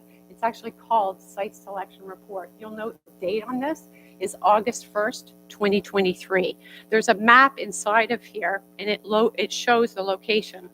One single yellow dot, which is the site that he showed here. And so with this, there's a site plan survey. And I believe the director of planning is here. Yes? Yes. And as you well know, you do that once a site has been selected. That is not what you do during a site selection process. So that was a complete and utter falsehood. So I am aware that the town is preparing a cell tower policy, and normally I would say that any decision of concurrence or non-concurrence for this project should await that policy. But given the fabricated process, the endless misrepresentations on the part of the representatives for ER, Spectre Point, and Rogers, I strongly urge that a decision of non-concurrence be issued. They have clearly violated the Federal Environmental Assessment Act. And I think there needs to be a clear message to the representatives and their companies that any group doing business in Port Hope and in non-compliance with governing federal environmental assessment legislation or any governing legislation and misrepresenting of facts will not be tolerated. Thank you very much Thank for your delegation. Any questions or comments? Yes, Councillor Less. Thank you for your presentation. I can't argue against any of it, nor would I even attempt to. But I'm simple. What role does the municipality have to override federal legislation? Can we say yay or nay? Can we say a definitive yay or nay to this? Yeah, I think staff. I better ask staff.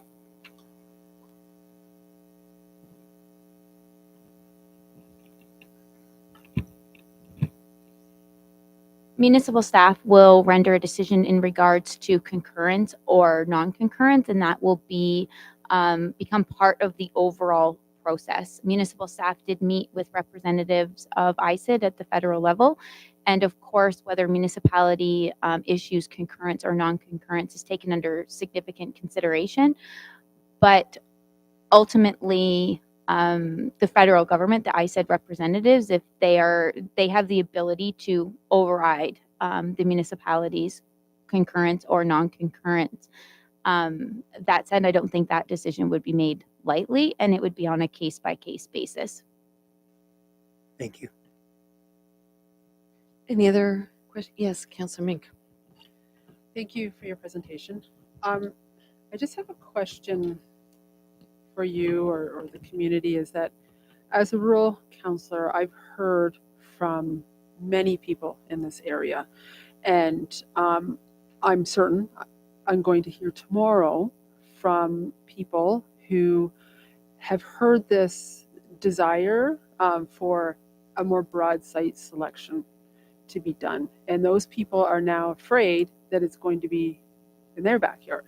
So they originally supported this group saying, we don't want one in the area. And then when they started hearing, hey, wait a minute, 100 meters that way is okay, or that way, they're very nervous. So how do you recommend I respond to those individuals when they're afraid that this was the right site and now the community is advocating for it to be closer to them? How do I respond to that? I've pressed the button, so can you hear me? Yeah, okay. Well, I would say two things to that, and I'd like to come back to your comment as well. So what I would say is a proper environmental assessment site selection process has not been followed, and it needs to be followed. And if you look at policies of the more progressive municipalities, what they have done for cellular towers is say they should be located in proximity to commercial areas, along infrastructure corridors, along municipal right-of-ways, and wherever there are possible buildings where they can place a tower on top of a building in a commercial, even in a non-commercial area, as I said, like the building in the Ganaraska Forest. So I think what it is to say to them, it's about finding the best site, looking at sites that have the least impact on residents, on ecology, on hydrology. That's what we want to do. And Spectra Point and EORN should be proving that because they were required by law under the Federal Environmental Assessment Act to do so. So that would be my response. It's not about shifting it away. I don't live in that area. I am a boarder at the Kendall Hills Equine Facility. I'm representing what was 33, now about 40 boarders there who, but I live outside of that area. So I'm speaking to you sincerely as somebody who has worked in water resource management and source water protection and green infrastructure about the environmental assessment process and what should be done. And there is not a leading jurisdiction in this world that does not protect its headwaters. And siting towers in these headwaters when there are other viable locations that are not within the Oak Ridges Moraine, I think should be absolutely embedded in policy. But I did want to mention that the federal government, that the acronym ISD, they if a non-concurrence is put forth on the project, unlikely that they will accept it as it stands. Thank you very much. Okay. Can I get a mover and seconder to receive the delegation for information? Yes, Councillor Less, seconded by Councillor Todd. All in favor? And thank you very much for the presentation. We'll move on to the second delegation, 7.2. Judith Blakely and Stephen Branwell will speak on behalf of the Ganaraska Oak Ridges Guardians regarding item 6.3, presentation from Spectra Point regarding development of a cell phone tower at 1564 Oak Hill Road, Campcroft. Welcome.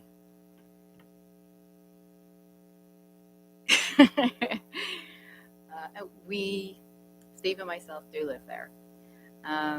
We are part of the Ganaraska Oak Ridges Guardians. We're a group of neighbors that came together when we were confronted with the sign that was put on the ditch of the road at Oak Hills on Christmas Eve.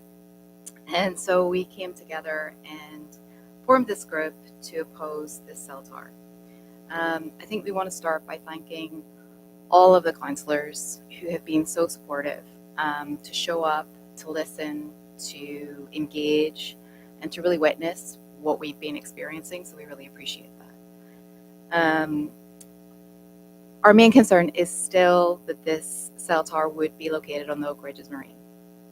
And yes, we realize that some of our neighbors might be upset if we say move it down the road.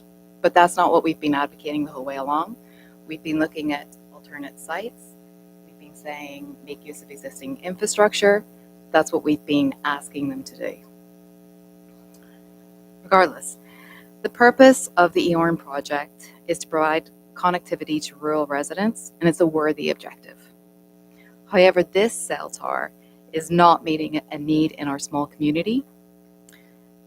The tower itself would only service a 5-kilometer radius, and 5 kilometers to the north of us is the Ganaraska Forest.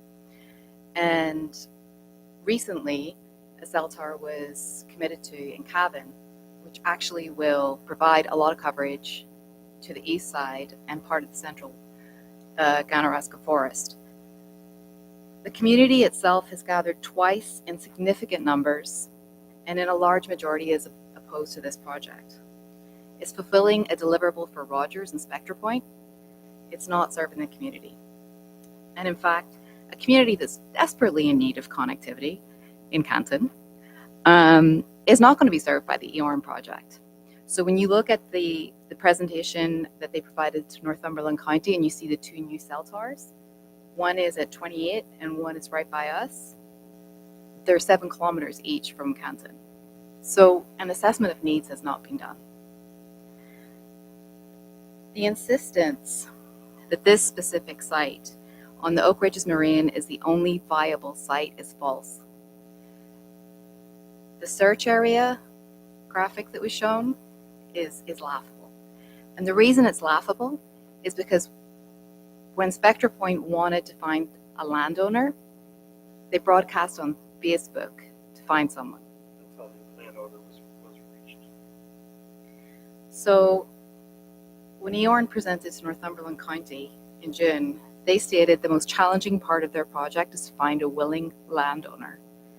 They found one, they took advantage of him, committing him to a lease that's paying him a third of what the other landowners receive.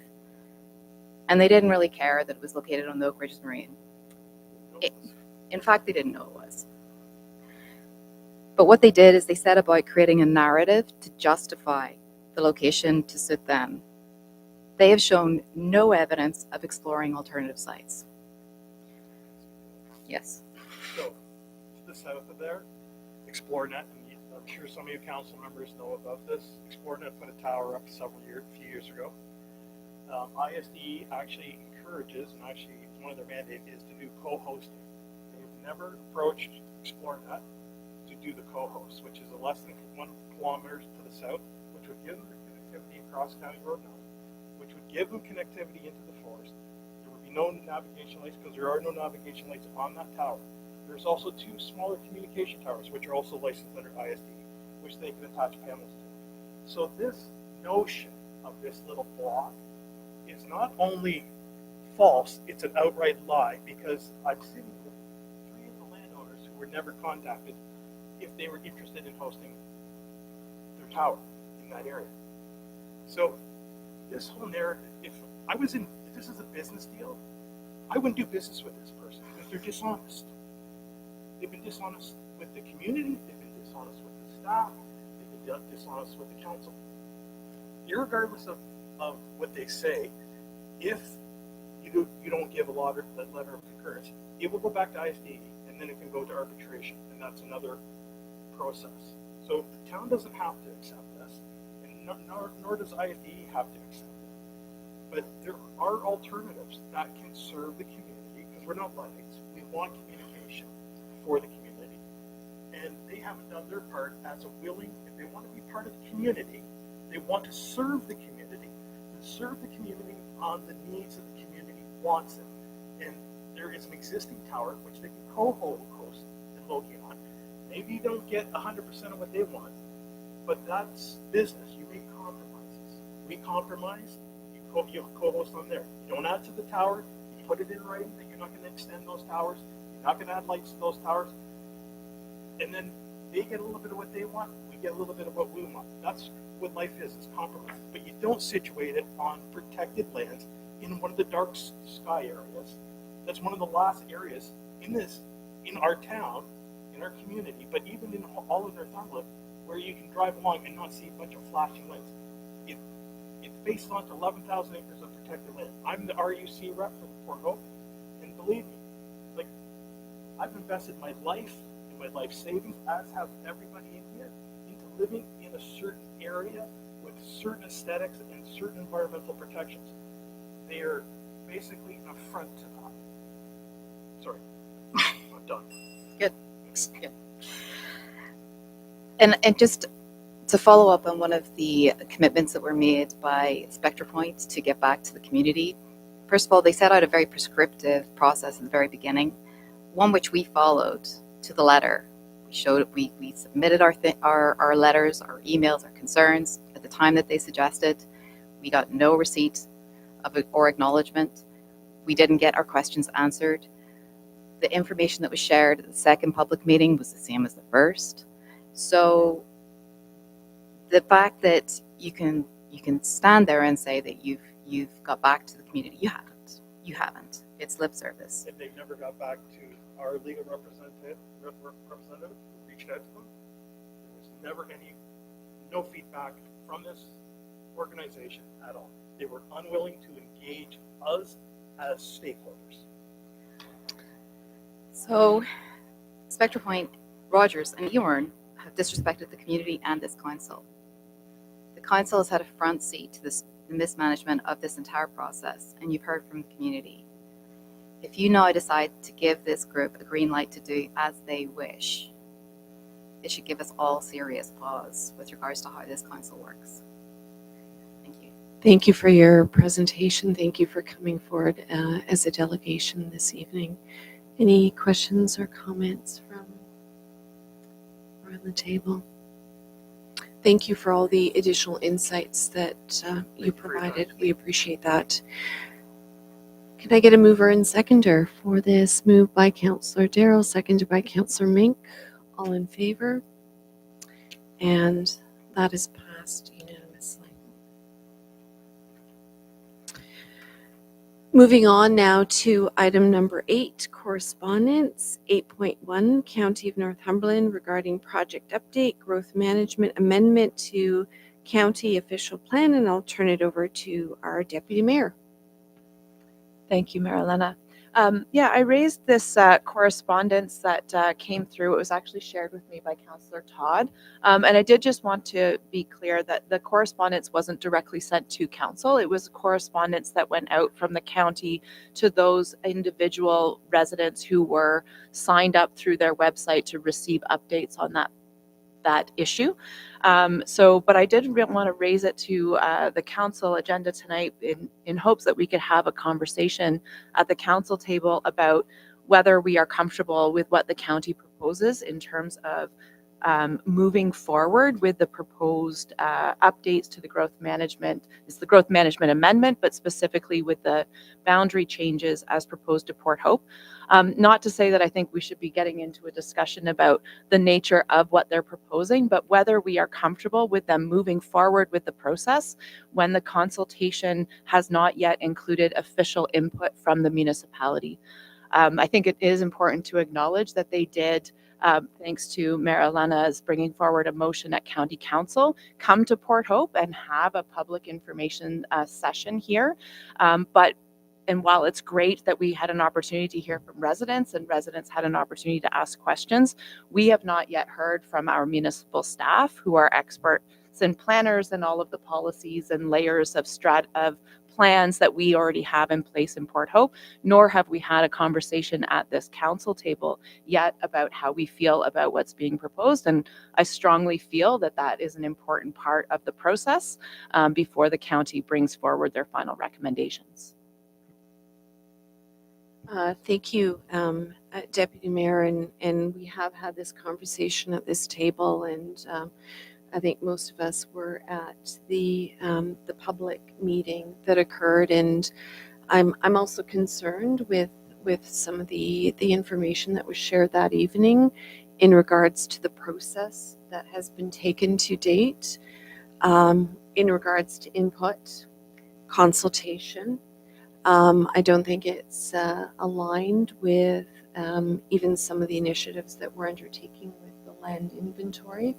We haven't had a conversation here about how we really want to absorb population growth here in this community and what some of the options might be on the table that are actually aligned with our strategic plan and priorities. So I really appreciate bringing that forward, and certainly I would be, my intention is to raise these concerns at the county table. I think this is a very important document, probably one of the most important documents that will affect the future of not only the county, but of the community. And we need to make sure it's a rigorous, engaged, inclusive, evidence-informed process. And at this stage, I cannot say with any kind of certainty that that's what we have in front of us. So we need to really express those concerns. coming from the community. We certainly heard that from the community during the session.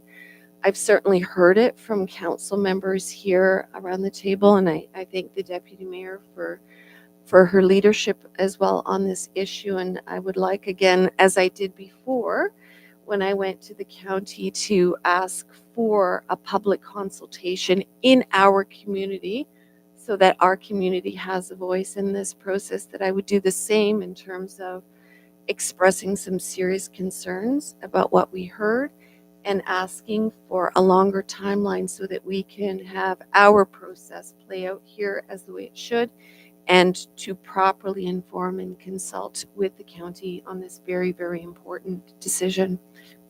Councillor Mink. Thank you. So I agree with everything that you just said. I did attend the last session that was here in Port Hope, and I tuned into portions of the other two online, and there was a lot of very good questions brought forward, and I would like to see those questions and the responses to those.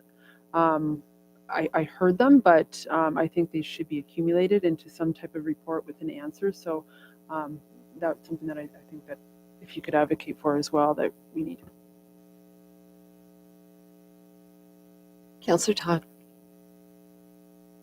Thank you, and thank you very much for bringing this forward, because I think it is a very important process, and we should be, discussing it. And thank you. I agree, Madam Mayor, for bringing this forward to county. My concern as we go into this is, I would say that I'm concerned about the confusion of the process, but I think it goes deeper. It confuses me that there is a lack of process, and so I find it very difficult to even be able to answer questions and navigate this without having a process in front. So maybe as we go through this, that can be brought up.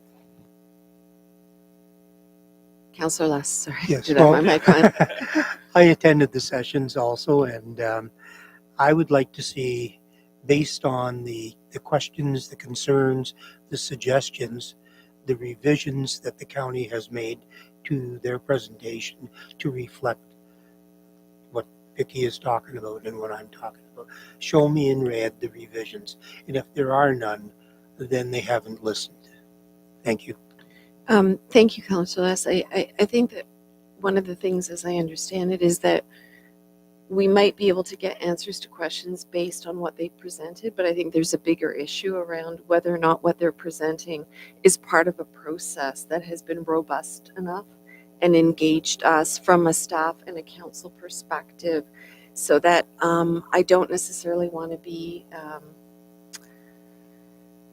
adhering to a preset agenda, as opposed to still having an opportunity for us to impact the decisions and the vision for our community. Deputy Mayor. Just a side comment.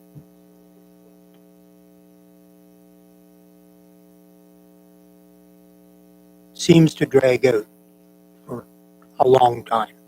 And I could cite many examples. And for them to try and conclude this by Thursday, July 12th is ridiculous.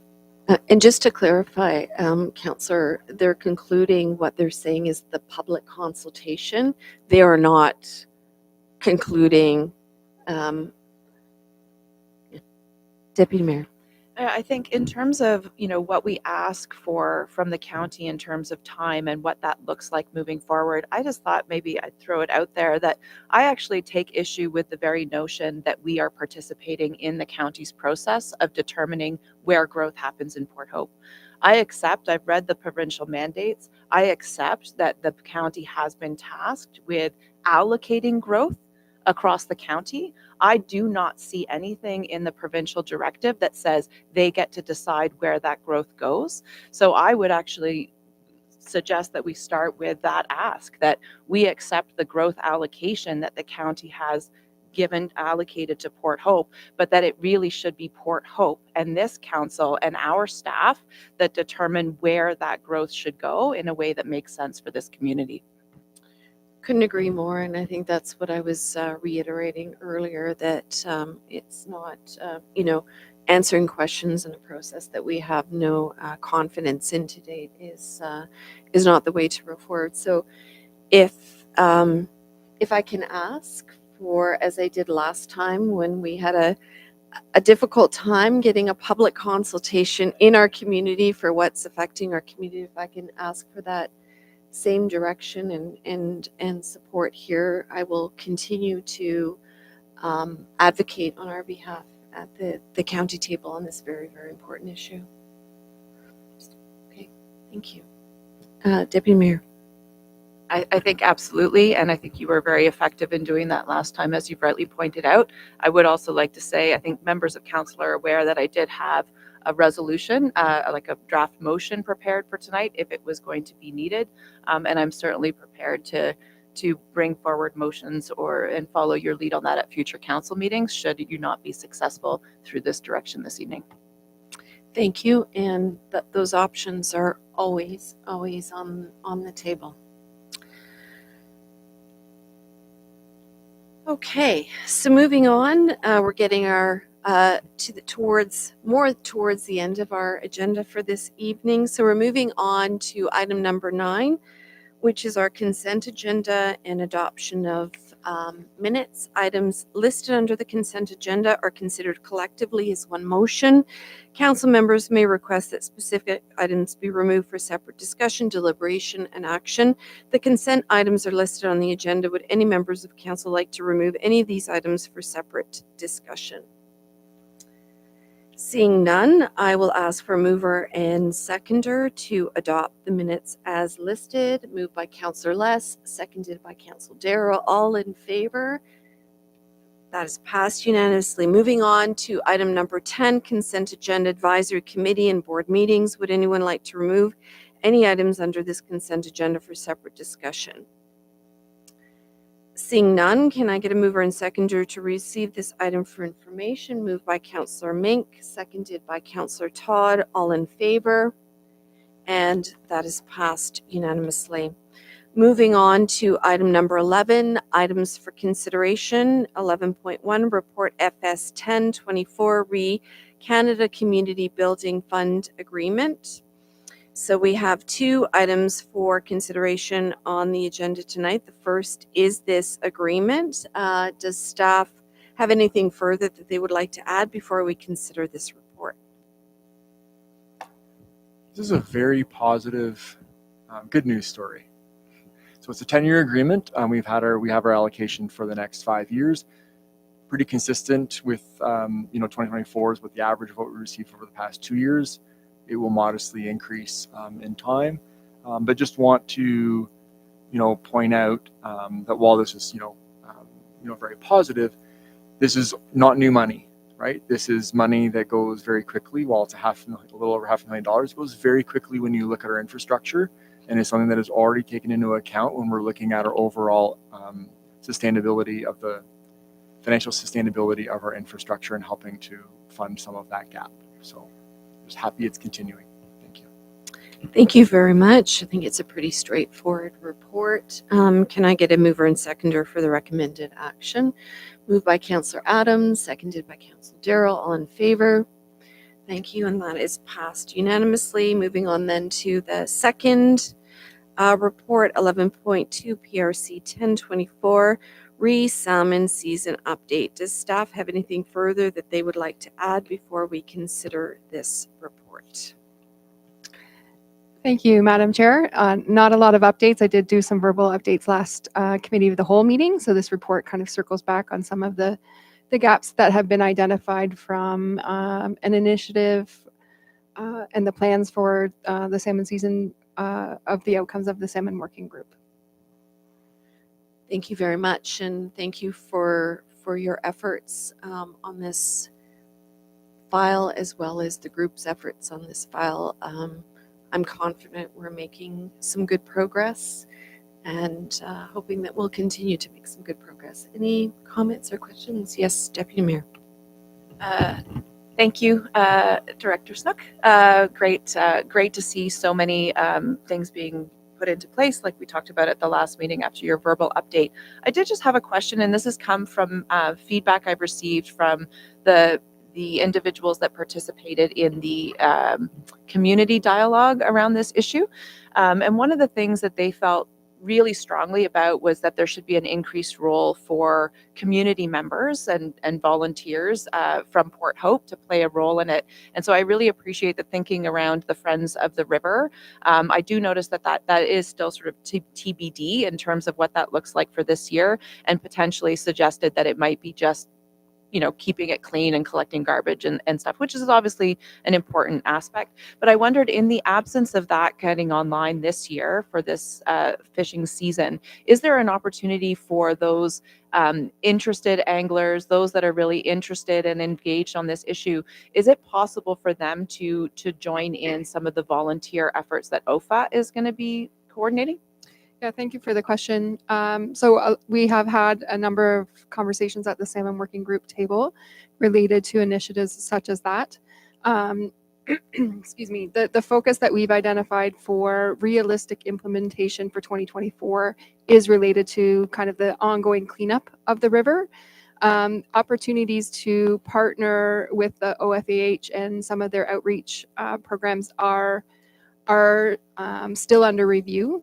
Our conversations and awareness as well is a matter of resourcing to be sure that those community members, as you noted, that may have that level of interest or experience and awareness, being sure that the messaging is the same and it's not necessarily then a matter of residents kind of enforcing the river. So I think it is a part of the conversation of the working group to move in that direction, just thinking about the resourcing that we have in place for some of the other initiatives for 2024, that potentially is something that we are looking for the future, but would have a challenge with implementing that this year. The quick follow-up question on that is the other piece of the Friends of the River, I guess, concept was also about how we could perhaps look at doing a better job of ensuring visitors to the community are aware of what's happening in the community and creating more connection, I guess, with our local economy. And so I guess the other question is whether there could be an opportunity, say, for our economic development team to meet with those OFA volunteers as part of their orientation so that they're prepared to answer some questions, maybe even have some materials they could give out about the downtown. Yeah, thank you for that. So the conversation that we're having with our planning and development team from a marketing, tourism promotion standpoint is the work that we're doing from a destination marketing perspective. So we've had some initial conversations about what that messaging would be. When you're in the community, if you're here visiting for the fall run, why not think about engaging or kind of going downtown and visiting those communities. So we will have essentially a little bit of a speaking point to those types of things that I think will have that available that we can disperse out to other interested groups as well as the residents that you're highlighting. I do want to be cautious that or just a sense of awareness that OFAH and other partners and agencies are making commitment for foot outreach for a significant period of time over the season. So being sure, again, going back from a resourcing standpoint, that OFAH will be a natural outreach for that messaging, but they're also focusing on how we can collaborate on the river outreach as well. Thank you, Councillor Mink. Thank you. So I have a question for the Deputy Mayor, but before I go there, I just want to thank you for all of the information that you're bringing forward. From my time on council, the second term, the information that you have brought forward has been fabulous. Thank you very much for that, the effort that you're making. The question to the Deputy Mayor, the Friends of the River, has there been any discussion about moving north of the 401 through both Millennial